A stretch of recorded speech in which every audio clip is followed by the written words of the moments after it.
Abra sua Bíblia no livro de Lucas, capítulo 15. Evangelho de Lucas, capítulo 15. Vocês me perdoem, hoje eu peguei alguma coisa aí, não sei se é uma gripe, uma tosse. A minha voz morreu. Estou tomando mel, cortisona, estou tentando aí, mas minha voz vai estar meio rachada hoje aí. E eu quero ler com vocês Evangelho de Lucas, capítulo 15. Vou ler do versículo 1 até o versículo 7.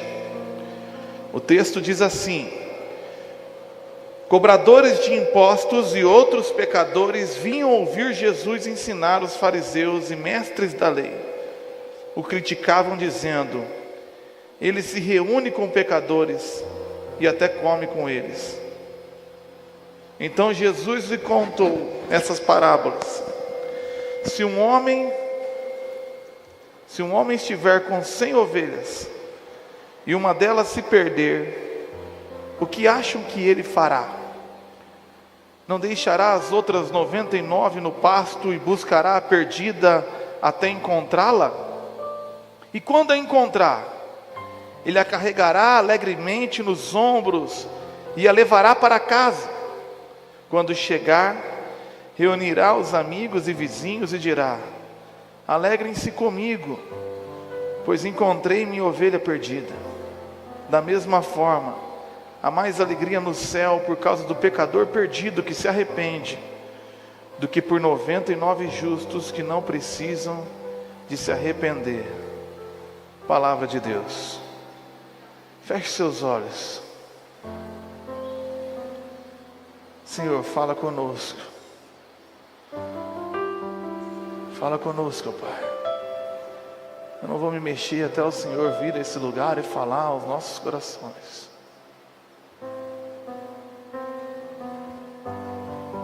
Eu preciso de Ti, ó Pai. O Senhor conhece o coração das pessoas que estão aqui. O que nós temos para oferecer? Senão a Tua presença e a Tua palavra.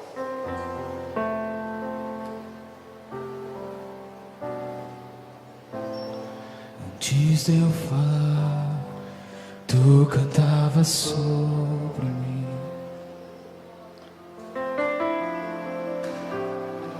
Tu tens sido tão, tão bom pra mim. Antes de eu respirar, sopraste tua vida em mim. Tu tens sido tão, tão bom. Será que você pode cantar? Oh, impressionante.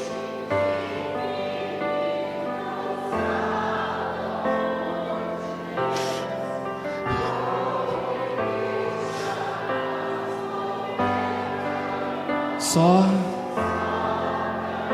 Ele te encontra nessa noite.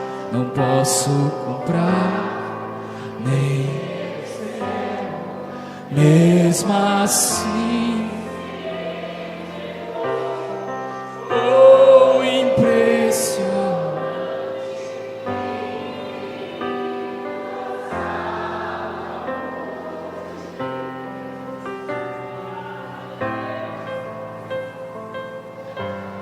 Oh Deus, manifesta o Teu amor nessa noite, ó Pai.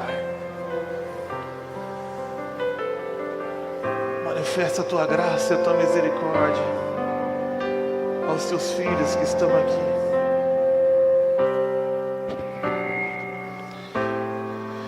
Inimigo eu fui, mas Teu amor lutou por mim.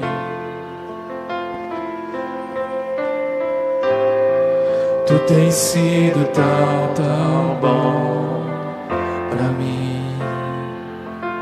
Eu não tinha valor. Não tinha valor, mas tudo pagou por mim.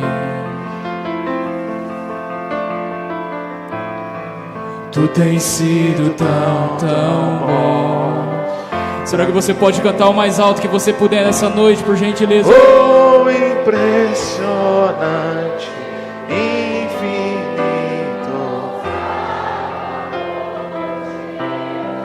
Oh, que deixa.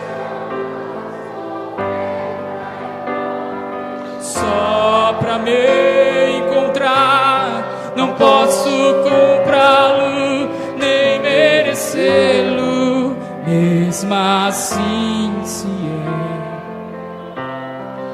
Oh, impressionante.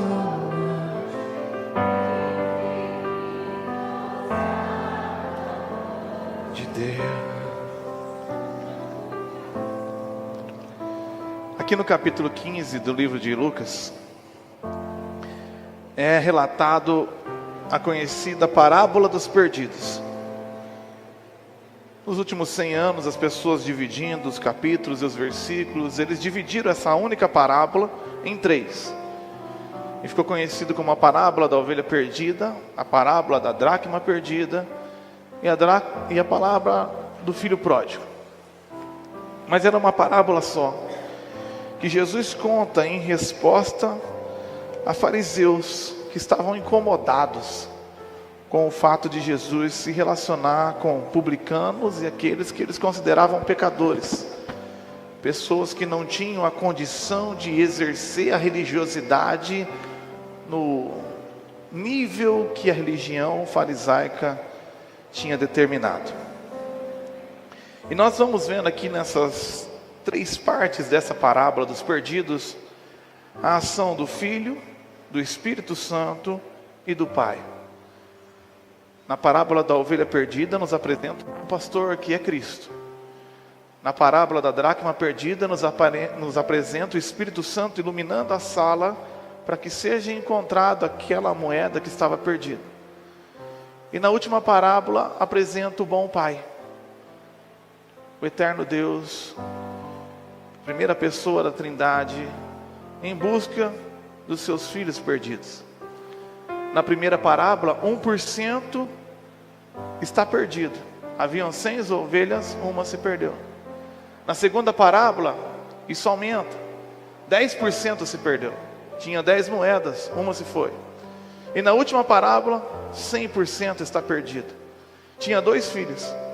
Um se perdeu fora de casa e o outro se perdeu dentro de casa. E os 2 se perderam porque não entenderam quem era o seu pai. Não entenderam aquilo que eu falei semana passada. Não perceberam exatamente o coração do seu pai e o coração de Cristo Jesus. Hoje cedo eu estava jogando bola. Agora eu voltei a jogar bola, Ricardo. Quer dizer, eu vou lá no campo, né? E nós temos, nesses últimos tempos aqui, nós ganhamos um presente, que é o Arex. O Arex é uma benção, é gente boa demais, sempre prestativo, já está servindo aqui, está servindo lá, sempre dando risada. E o bicho corre, mano, joga bola. E nós fomos lá brincar de bola hoje cedo. E eu estava ali brincando, o Bruno tocou a bola para mim, eu estava de cabeça de área hoje. E ele tocou a bola para mim, e o Alex pensou, esse barrigudo eu vou pegar a bola dele facinho. O bicho veio lotado, ele veio a 1000 por hora, porque ele tinha certeza absoluta que o gordinho aqui ia perder a bola para ele e ia fazer o gol. Mas nós temos nossas macetes, né, Rafael? O Alex veio só e passou correndo, dizem que está correndo até hoje, ninguém viu. Veio lotado. E eu estou contando essa história primeiro para tirar sarro da cara dele, porque faz parte do meu desejo. Mas o segundo para dizer para você que a maneira como você interpreta o outro altera a maneira como você se relaciona com ele.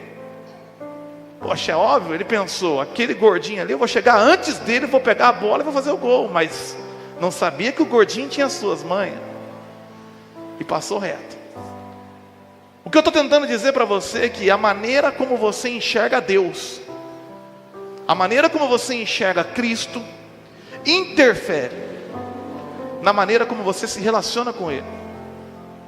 E infelizmente, nós não enxergamos a Cristo da maneira como nós deveríamos enxergar. A gente fez um exercício ontem aqui com algumas pessoas do Ministério de Louvor, e um grupo tinha que colocar atributos de Deus, quem Deus é, e um outro grupo, referente ao louvor, tinha que falar o que Deus fez, e saíram muitas coisas. No grupo de quem Deus é, Ele é Criador, Ele é Santo, Ele é justo, Ele é poderoso. No grupo do louvor de o que Deus faz, Ele criou o mundo, Ele salvou a humanidade, Ele faz milagres. E saíram diversos adjetivos, mas a coisa mais importante, incrivelmente, não apareceu. Se eu tivesse que pedir para você definir quem Deus é, o que Ele representa para você numa única palavra, o que você espera de Deus na sua mais profunda essência, qual é a sua reação mais natural? Conversando aqui com o Idevart, procurando um termo da psicologia, qual que é o pulsão da vida, aquilo que brota naturalmente de você, e qual é o pulsão da vida que você acha que brota de Deus? Qual é a força motriz que o leva não apenas a agir, mas a reagir em qualquer circunstância, inclusive quando eu e você o ofendemos profundamente? O que brota nele em primeiro lugar? O amor. Essa é a força motriz do coração de Deus. E eu quero convidar você nessa série que eu inicio hoje, a mergulhar de maneira profunda no que brota em primeiro lugar no coração de Deus. Nessa parábola, Jesus nos identifica como ovelhas. Isso é muito importante. Traz um simbolismo muito bom. O pai da Natália cuida de várias ovelhas lá na chácara. Eu fui lá, tive o prazer de conhecer. E a ovelha tem algumas características interessantes. Uma delas é que a ovelha é acolhedora. Você bota uma ovelhinha nova no meio de um rebanho, as outras já vão chegando, já vão se esfregando nela, já vão passando o seu cheiro, já vão acolhendo. O bode não. Bota um bodezinho novo que ele vai acordar no outro dia, se não tiver morto, pelo menos com a perna quebrada. A Bíblia fala que nós somos ovelhas. A ovelha tem uma outra característica: ela ouve a voz do pastor e obedece. Ela está sempre disposta a ouvir e a seguir obedientemente a direção do seu bom pastor. Mas a ovelha não é só elogio. A ovelha é um animal extremamente limitado. A ovelha não tem presa. A ovelha não tem garra. A ovelha não tem nenhum mecanismo de defesa. O bode sai dando cabeçada por aí, ele se vira, mas a ovelha não. A ovelha precisa comer uma comida boa, sem nenhuma interrupção. O bode come até chinelo, se você largar ele para trás. A ovelha precisa ser tosada constantemente, senão ela vira um emaranhado que não consegue nem se locomover. A ovelha é cega. E talvez do seu porte seja o único animal que não tem nenhuma noção de direção. Quando se perde, não tem a mínima condição de encontrar o caminho de volta. A ovelha é um animal extremamente dependente, limitado, e que precisa constantemente do cuidado do seu pastor. Jesus falou que você é ovelha, você não é bode. Você não foi chamado para se virar. Você não foi chamado para se colocar em qualquer lugar. Um bode sobe em cima de um poste, quando você vê, ele está em cima de um telhado, com as 4 petas. Nós somos chamados para ser direcionados pelo bom pastor. Mas sabe de uma coisa, irmãos? Eu particularmente estou muito cansado de vir aqui na igreja e refletir sobre aquilo que eu sou ou deveria ser. O livro da Bíblia é uma carta de amor, cujo ator principal é Jesus Cristo de Nazaré. É impressionante como nós somos sempre tendenciosos a ver a ovelha e não prestar atenção no pastor. A gente vê o cego Bartimeu, mas não vê Jesus. A gente se identifica com Lázaro, mas não vê aquele que ressuscitou a vida. A gente sempre se identifica e fica buscando as coisas das pessoas, mas elas são os coadjuvantes.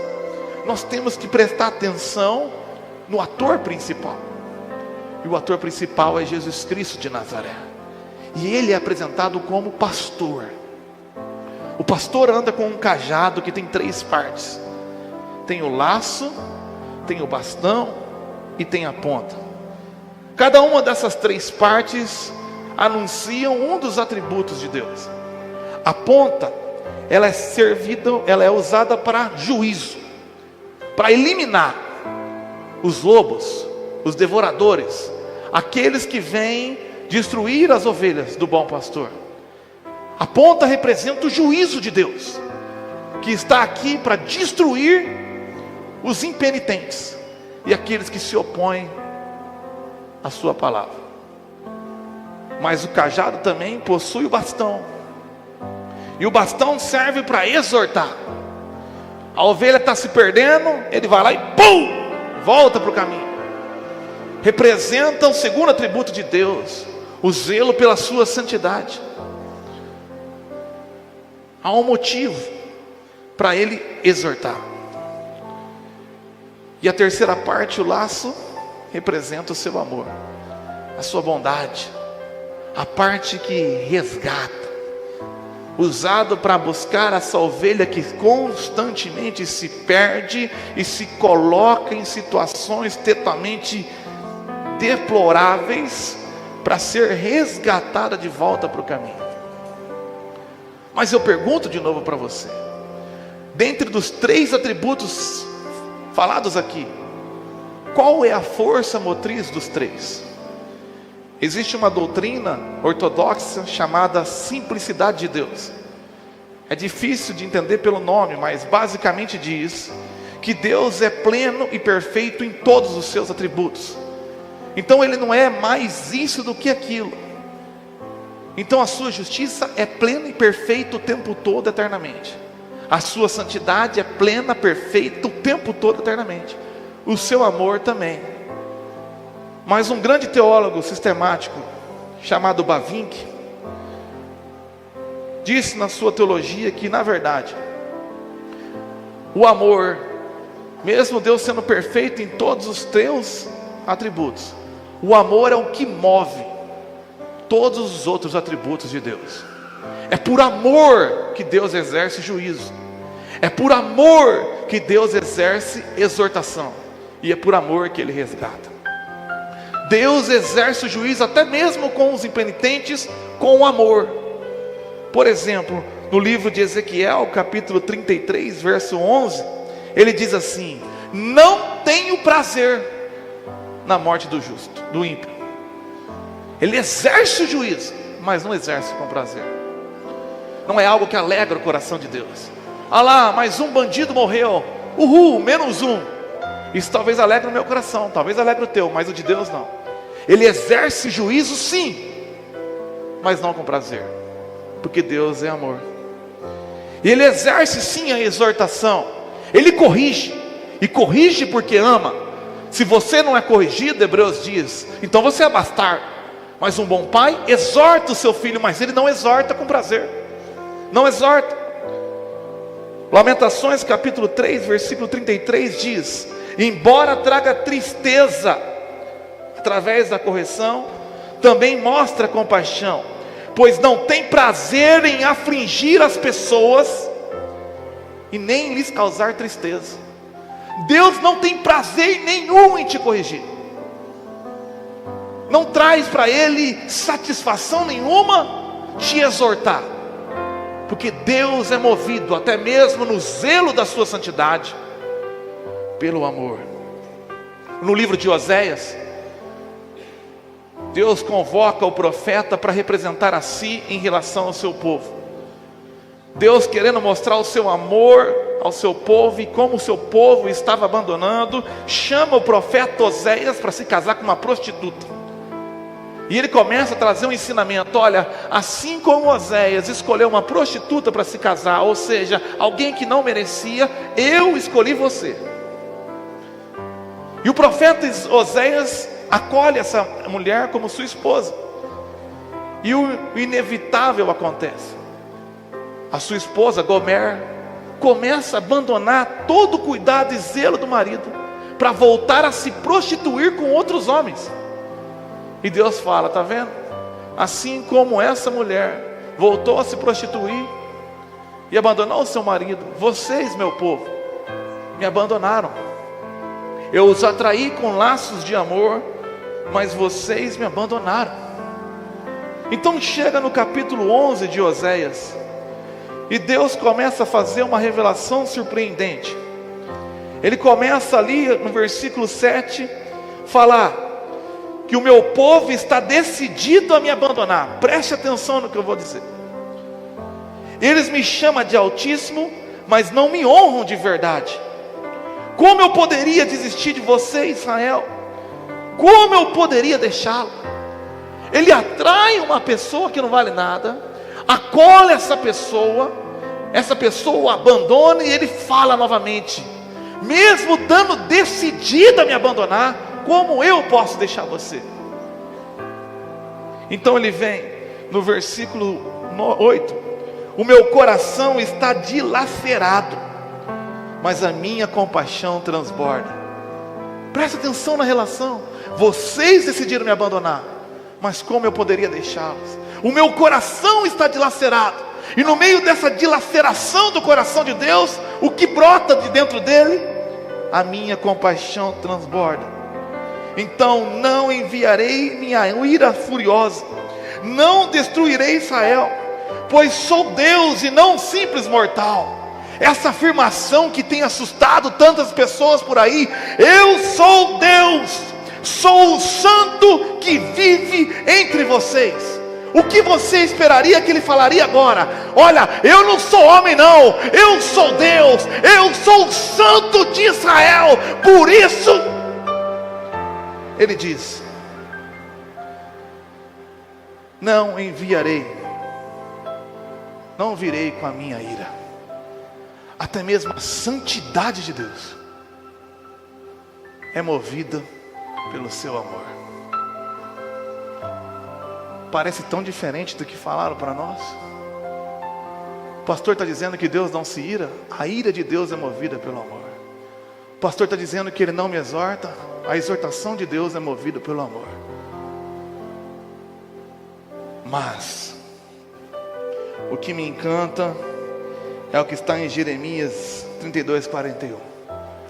Porque enquanto Ele não tem prazer na exortação, não tem prazer no juízo, Ele fala que Ele exercerá a misericórdia com todo o coração e com toda a alma. Quando o assunto é castigar você, corta o coração do Pai. Mas quando o assunto é se compadecer e exercer misericórdia, Ele usa até um antropomorfismo aqui: de todo o coração e de toda a minha alma. Dando essa prévia, eu queria convidar vocês a analisar novamente a parábola da ovelha perdida. Vamos olhar atentamente se nós identificamos o coração de Deus, que eu falei aqui, nessa história que você ouviu milhares de vezes. Vou começar lendo novamente pelo versículo 3. Então lhes contou essa parábola: se um homem tiver 100 ovelhas, e uma delas se perder, o que acham que ele fará? O que acham que ele fará? Eu tenho 100 ovelhas, perdi uma.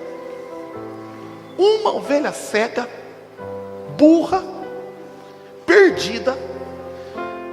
Viu aquele vidinho que o pastor tira a ovelha do buraco? A ovelha dá 3 passos e cai no outro buraco. O que ele vai fazer? Perdi um chinelo lá em Curitiba, chinelo ruim. Descobri agora, aqui em Bela Vista, que larguei meu chinelo lá. O que eu faria? Tchau. Tchau. Eu sou mais um. Tem tanta gente naquela igreja, sou mais um. Deus tem tantos filhos, o que Ele fará? Bom, não é isso que o texto diz. O texto continua dizendo: não deixará as outras 99 no pasto e buscará a perdida. Deus irá fazer a desgastante viagem de busca da única ovelha perdida. Você tem que entender que quando a palavra fala que Deus vem em busca da ovelha, Ele está nos lembrando da doutrina da encarnação. Você sabe qual foi o custoso caminho de Jesus para vir buscar você? Nós cantamos aqui. Ele estava no trono da sua glória, incorpóreo, atemporal. Ele escolheu pagar o preço dessa viagem, de ser encarnado em corpo humano, ter a fralda trocada por uma adolescente, ser amamentado e sustentado, saber mais do que todo mundo aos 12 anos de idade, mas ter que ficar quieto, esperar 30 anos para manifestar o seu ministério. Encarnado, pregou por 3, sendo humilhado, cuspido e maltratado em cada dia da sua vida. Esse foi o preço do caminho que Jesus pagou para buscar você. Será que falta mais alguma coisa?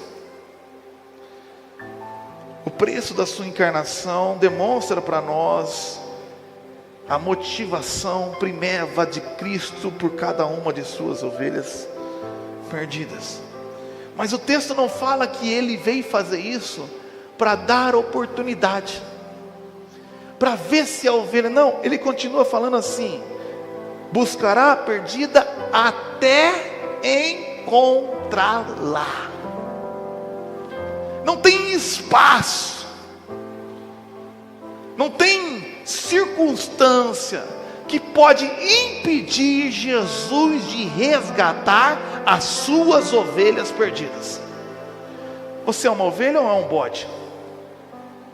Porque se você for uma ovelha, Ele virá ao nosso encontro e virá até encontrá-la. E sabe por que Ele faz isso? João capítulo 6, versículo 37 explica muito bem. Diz assim: contudo, aqueles que o Pai me dá virão a mim, e eu jamais rejeitarei. Aqueles que o Pai me deu, aquelas ovelhinhas, elas podem estar cegas, elas podem estar perdidas, elas podem não ter valor nenhum, pode ter a sua lã totalmente estragada, dilacerada pelas feridas da vida, mas eu não as rejeitarei, não rejeitarei, porque é um presente do meu Pai. Eu tenho um afeto por essa ovelha, porque foi meu Pai que me deu, não é nem pela ovelha.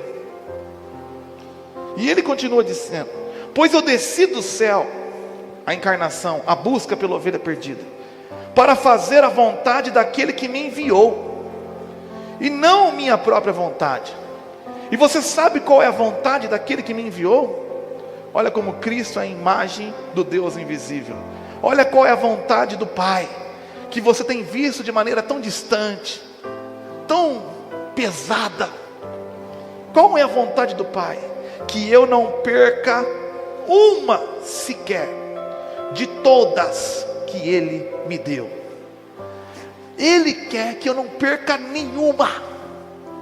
Então não importa onde essa ovelha perdida se enfiou, eu largarei as 99 e a buscarei até encontrá-la, pois a vontade do meu Pai é que eu não perca nenhuma.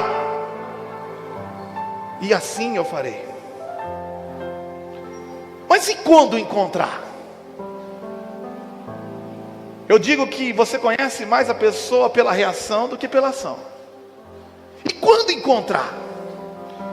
O que ele vai fazer? Ele dá todo esse trabalho para vir encontrar essa ovelha que pela milésima vez se perdeu. E quando ele encontrar, o que ele vai fazer? Versículo 5 começa: e quando encontrar? Uma vez, irmãos, eu tenho assim uma personalidade talvez difícil, e eu acho que o pulsão da minha vida é um senso de justiça, infelizmente. E eu me irrito muito fácil com coisa errada, eu fico muito chateado, e eu naturalmente exerço juízo espontâneo. Está errado, aquilo me incomoda. E minha irmã, saímos com ela e alguns amigos da igreja depois para comer um lanche no Arnaldos. E meu pai falou que a gente não podia andar de moto, porque o meu pai perdeu a irmã de moto, perdeu outra pessoa de moto. E ele falou: meus filhos não vão andar de moto. Eu não tenho nem a carteira de moto, só tenho de carro. Meu pai não queria que os filhos andassem de moto. E aí acabou o lanche e a minha irmã falou assim: vou embora com o Andrés de moto. O Andrés tinha comprado a moto há 2 semanas e tinha caído 5 vezes. 5. Ou seja, andar de moto é perigoso. Andar de moto com o Andrés é burrice. E ela falou assim: eu vou voltar com o Andrés. Eu falei: Kenza, pelo amor de Deus, o Andrés não sabe dirigir esse negócio. O pai falou que não é para andar. E fomos na frente, e o Andrés veio atrás. E o Andrés é tão ruim que ele deu 2 quarteirão e sozinho teve a competência de cair da moto com a minha irmã. Então nós chegamos na Higienópolis. Cadê? Falei: tô falando. Morreu. Volta correndo, ela está debaixo da moto queimando a panturrilha. O que brotou do meu coração quando eu encontrei aquela ovelhinha burra? Tá vendo? Eu estou falando. Ela debaixo da moto. Eu estou te falando, caramba. Você quer matar o pai do coração? Mas que burrice. Esse cara nem sabe andar. E o pessoal chegou em volta: calma, ela está ferida. Calma, o caramba. É burra mesmo, tem que se ferrar. E quando eu terminei aquele vexame, eu olhei para dentro de mim e pensei: o que brota do meu coração? E sabe qual é o problema? Porque quando eu olho para Jesus, eu transfiro nele aquilo que eu sou. Então Deus fala para mim: não anda de moto. Eu sou burro, eu ando de moto. Eu ando de moto, eu caio de moto. O André, se você quer saber, na outra semana morreu. Está morto. Ele caiu 7 vezes em 2 semanas. A última foi fatal. Burrice. O salário da burrice é a morte. Mas quando Deus me encontra jogado debaixo da moto, Ele não faz essa cena ridícula que eu fiz. Mas eu olho para Ele como se Ele fosse fazer isso. Porque o texto diz: quando Ele a encontrar, Ele não vai dar um esporro, irmão. Ele não vai dar uma lição de moral. Ele não vai jogar na tua cara. Ele não vai te deixar debaixo da moto queimando. Ele não vai te xingar. Ele não vai te ofender. Ele não vai falar o que toda esposa gosta de dizer: eu te avisei. Ele a carregará, e olha o termo, alegremente nos ombros, e a levará para casa.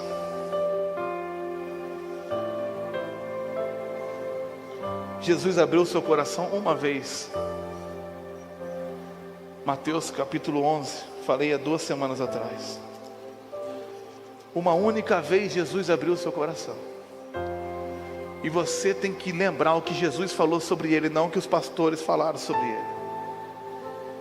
E ele diz assim no versículo 28: venham a mim, todos vocês que estão cansados e sobrecarregados, e eu lhes darei descanso. Tomem sobre vocês o meu jugo, Deixem que eu lhes ensine. Sabe por quê? Porque lá no fundo do meu coração, eu sou manso e humilde de coração. E se você aprender comigo, encontrará descanso para a sua alma. Na única vez que Deus abriu a profundeza do seu coração, Ele colocou manso e humilde. Manso não é covarde, irmão. Manso não é uma pessoa que frágil, que hesita na hora de executar, não. Se você reparar nesse mesmo capítulo, ele fala no versículo 21, que a aflição espera a Corazim e Betsaida, porque se na cidade de Tiro e Sidom tivessem sido realizados os milagres que realizei, há muito tempo seus habitantes teriam se arrependido. Você vê que ele está aflito, porque eles erraram, mas ele não hesita porque é manso e humilde, porque no versículo 24 ele fala: eu lhes digo que no dia do juízo Sodoma será tratada com menos rigor do que você. Isso aqui não é um covarde, não é um molenga, não é alguém que hesita, mas no mais profundo do seu ser, ele se coloca como manso e humilde.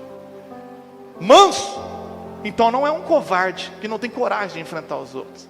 Manso é alguém que, tendo coragem e força para exercer juízo, sempre escolhe, primeiramente, exercer misericórdia. No mais profundo do ser de Jesus, se precisar julgar você, ele julga. Mas se puder ver você se quebrantar e se arrepender para exercer misericórdia, é a preferência do profundo do seu coração. E depois se coloca como humilde. A palavra humilde aqui significa aquele que se coloca de maneira inferior nas circunstâncias da vida. É o oposto do soberbo. Como ele foi humilde, ele abriu mão da sua glória, do trono da glória, e se colocou na situação mais humilhante de todas, que é servir a mim e a você. E o paralelo da humildade é ser acessível. Quem foi mais acessível do que Jesus? Vinde a mim, todos vocês. Samaritanos, aleijados, cegos, prostitutas, leprosos, rejeitados pela sociedade. Não tem burocracia. Não tem que falar com a secretária, não tem que agendar, ele é acessível. Você está na beira do caminho e grita: Jesus, filho de Davi, tem compaixão de mim, e ele ouve. Ele é acessível demais. Nós estamos falando de Deus, irmão. Talvez eu não consiga falar ainda com o prefeito, mas com Jesus você fala. Ele é humilde, e ele abre o seu convite. O convite não é para quem está bem. O convite não é para quem está voando. Não é para quem se considera justo e saudável. Para quem se considera santo. Olha, você não pode ter o favor de Deus, porque você não está vivendo de maneira perfeita. Então vai lá, eu vou orar, eu vou jejuar, eu vou fazer isso, fazer, para merecer. Poxa vida, vocês aprenderam isso, gente. Eu estou aqui 3 anos, será que eu estou falando grego? Me perdoa a minha voz, é 7 quinta-feira para conseguir um favor de Deus. Que maluquice é essa? O convite de Jesus é para os cansados, para os sobrecarregados, para as ovelhas dependentes, para quem não tem força para nada, para quem não consegue nada, para quem está cansado de tentar aparar as arestas da própria vida e nunca conseguiu nada, para quem está sobrecarregado da religião e de circunstâncias e lamentos e desgraças que acontecem na vida, e não tem força para dar um passo. É para você que ele veio. Ah, não vou na igreja hoje não, eu não estou bem. Então, meu Deus do céu, eu não entendo isso. Eu estou 3 anos aqui, eu não entendo isso. Eu não vou na igreja que eu não estou bem. Meu Deus, eu não vou no hospital porque eu estou doente. Meu Deus, acorda, cidade. O convite é para os cansados. O convite é para quem não aguenta mais, para quem não pode nada, para quem não consegue comer sozinho, para quem não consegue dar um passo depois do outro que preste.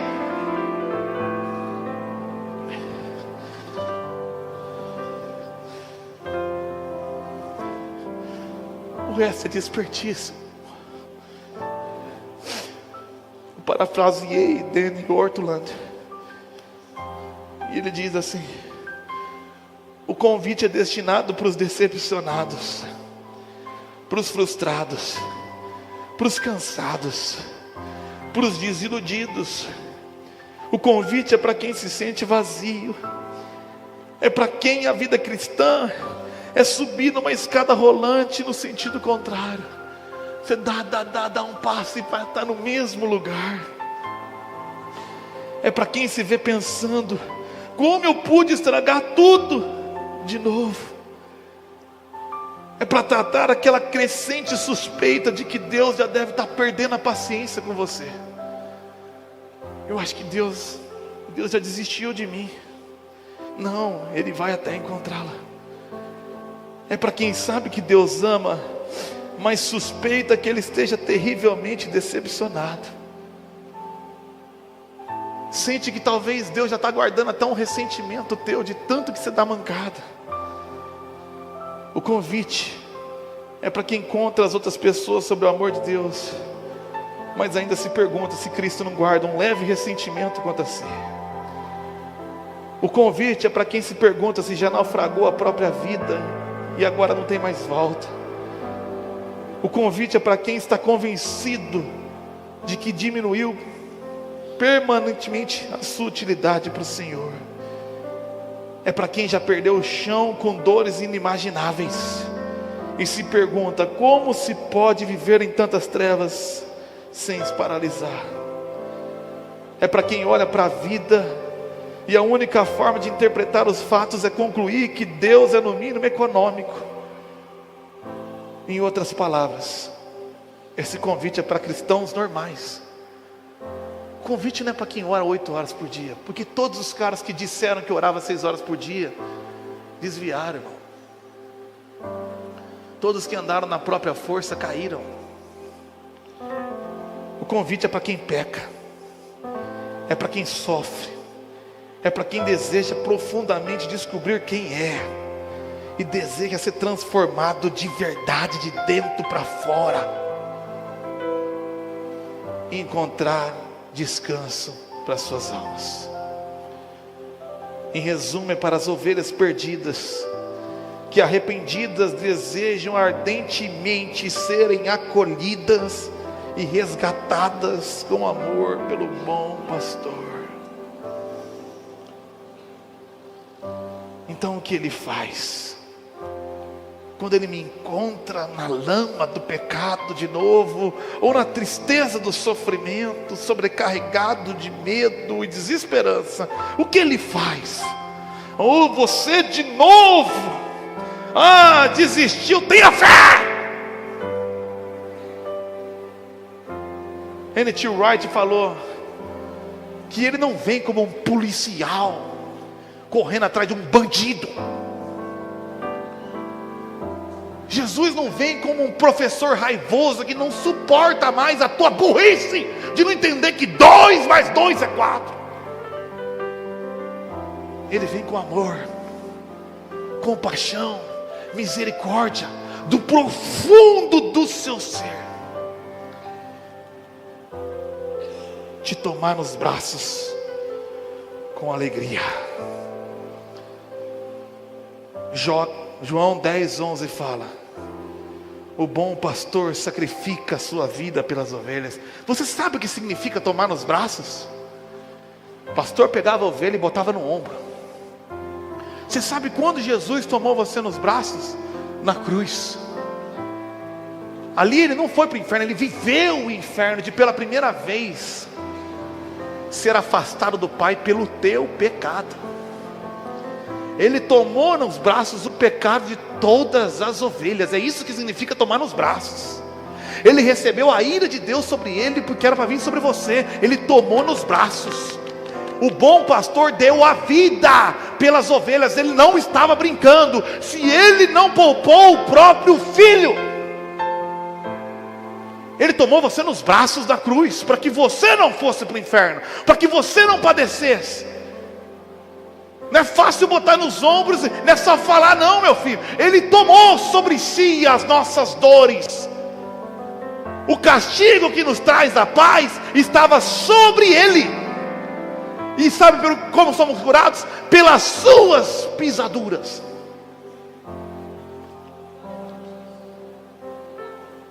Mas ele não tomou você no braço lamentando.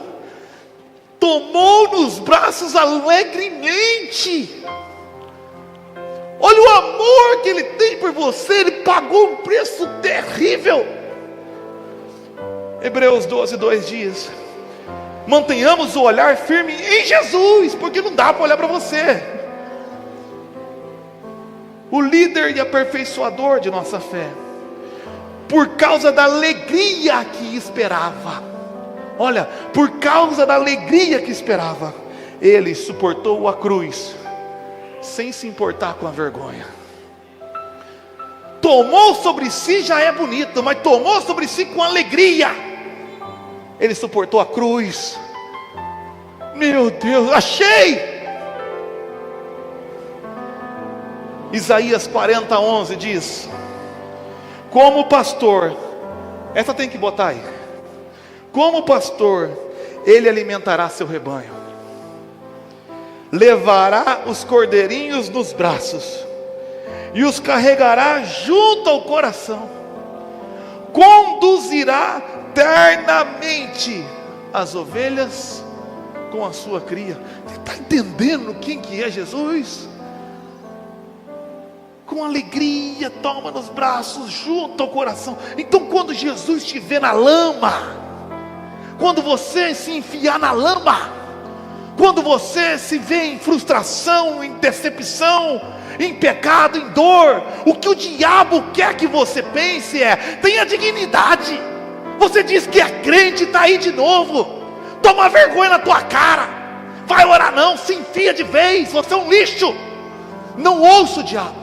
Lembre-se quando estiver lá a ovelhinha perdida, que basta você clamar, e ele vai pegar você com alegria. Ajoelhe-se na mesma hora, peça perdão, e abra os seus olhos para contemplar o sorriso do coração de Cristo, recebendo você pela 1000ª vez, tomando você nos braços. Eu não sou eu estou usando o Velho Testamento para acabar de vez com a tua perspectiva, que o Deus do Velho não é o Deus do Novo. Isaías no Velho Testamento: conduzirá ternamente as suas ovelhas, ele se alegrará em nos resgatar. Alegrem-se comigo, pois encontrei. Voltou, Mateus voltou. Ai, que alegria. O diabo estava tentando levar ele ontem em desesperança. O diabo estava botando na cabeça dele um monte de minhoca, mas o Mateus voltou. Que bom, Mateus voltou. Ah, que alegria. Está comigo. Olha o pai de braços abertos recebendo o filho pródigo. Você gastou tudo? Não, ele voltou. Pega um anel para ele, pega uma sandália, pega uma roupa nova. Meu filho estava morto e reviveu. É isso que a Bíblia fala. Ele voltou. Ele não está esperando você sair debaixo da moto para largar a mão de ser um otário. Ele está feliz que você não morreu, e que teve mais uma chancezinha, e está nos seus braços de novo. Ah, que alegria. Ele odeia a doença, mas não odeia o doente. Não tem pai no mundo que vê a filha morrendo de uma enfermidade e fica com raiva da filha. Ele odeia a doença. Mas quando ele se livra da doença, ele está feliz que a filha está brincando e fazendo bagunça de novo. Por isso ele diz no 7, para acabar: da mesma forma,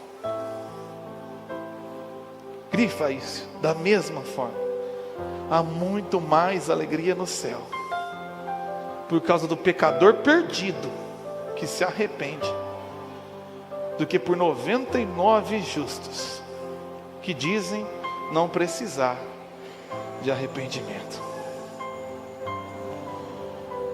O que se me impede de se arrepender hoje e voltar aos braços do bom pastor?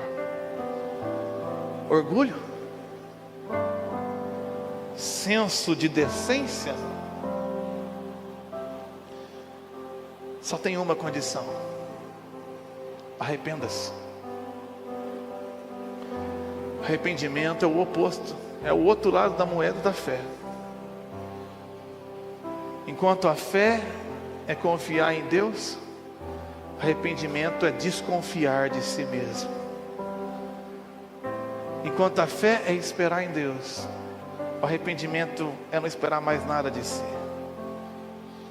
A fé é acreditar que Deus vai fazer. O arrependimento é desistir de fazer. Pois já não sou eu que vivo, é Cristo que vive em mim. A vida que eu vivo pela fé, vivo por aquele que por mim me amou e me buscou no buraco. Desista de você.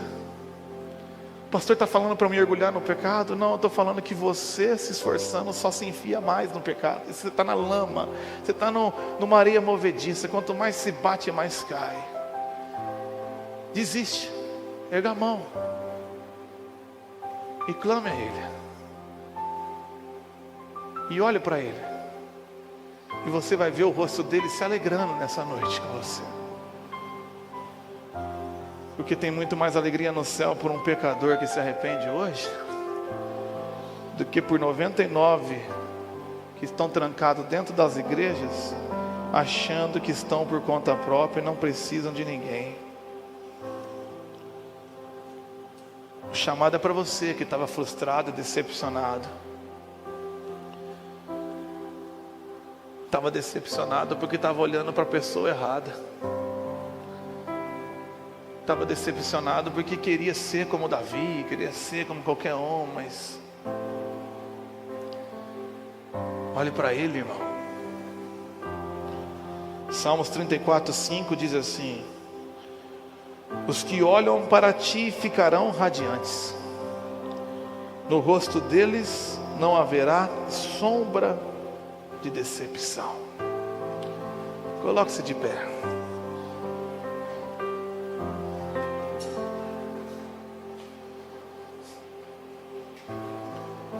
Não é dia de ceia, né? Mas 3 anos ensinando a mesma coisa aqui. Exercite hoje de novo. O pastor manda você ficar em pé e fala: agora olhe para o seu coração. Mas o que eu vou encontrar lá, tio? Buraco, meu. Não. Olhe para Ele agora. Olhe para a maneira como Ele se encarnou e vem em busca de você.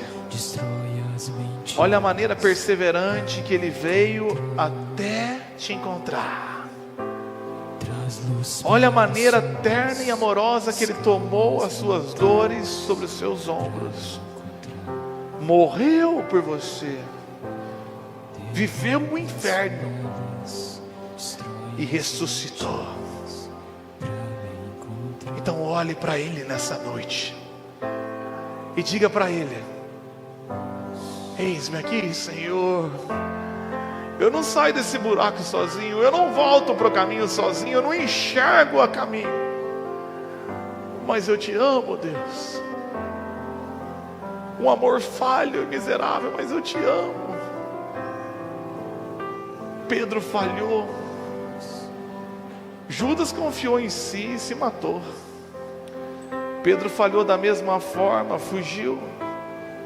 Ah, mas eu não vou perder nenhuma das que o Pai me deu.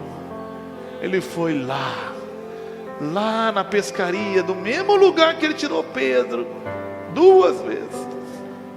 E quando o encontrou, ele não falou: ó Pedro, de novo Pedro. Ele falou: você me ama, Pedro? Eu amo assim, Deus. Apacenta as minhas ovelhas. Pergunta que se importa hoje: você ama a Deus? Mesmo nas suas limitações, misérias, falhas, pecados, fraquezas, você ama a Deus? Você está cansado? Você está sobrecarregado? Você está qualificado para alcançar descanso na sua alma? Capítulo 1, versículo 16 diz assim: pois não me envergonho das boas novas a respeito de Cristo, pois é o poder de Deus em ação para salvar todos os que creem. Eu estou 3 anos aqui, irmãos, 3 anos aqui, cara. E parece que as pessoas ainda não entenderam que o que foi falado aqui é o poder de Deus. Aleluia. Não tem o poder de Deus, é o poder de Deus. Não tem nada mais poderoso do que esse amor de Deus por você. Amém. O que essa cidade precisa é disso aqui, ó. As boas novas do Evangelho. E desse Evangelho eu não me envergonho, irmão. Eu não me envergonho de falar que Ele é fiel em todo tempo, e Ele é bom, e as suas misericórdias duram para sempre. E o problema não está nele, não. O problema está em você querer ser Ele, querer chegar no céu pela própria força. Pois o poder de Deus se aperfeiçoa quando a gente se entrega. E nem que eu ficar sozinho nesse prédio aqui, eu vou morrer pregando essa verdade. Porque o que a tua família precisa é do Evangelho. Não é de mais uma campanha de milagre, não. O maior milagre que vai acontecer é quando você desistir de tentar ser, melhor que Deus, desistir da tua vontade, dos seus planos, dos seus sonhos, e aceitar os planos, os sonhos e a vontade de Deus, porque não é ruim não, é boa, perfeita e agradável. O problema não é a vontade de Deus, o problema é a tua. O problema não é Deus não te dar o que você quer, é justamente te dar. Então quer se ajoelhar por alguma coisa, se ajoelha para morrer.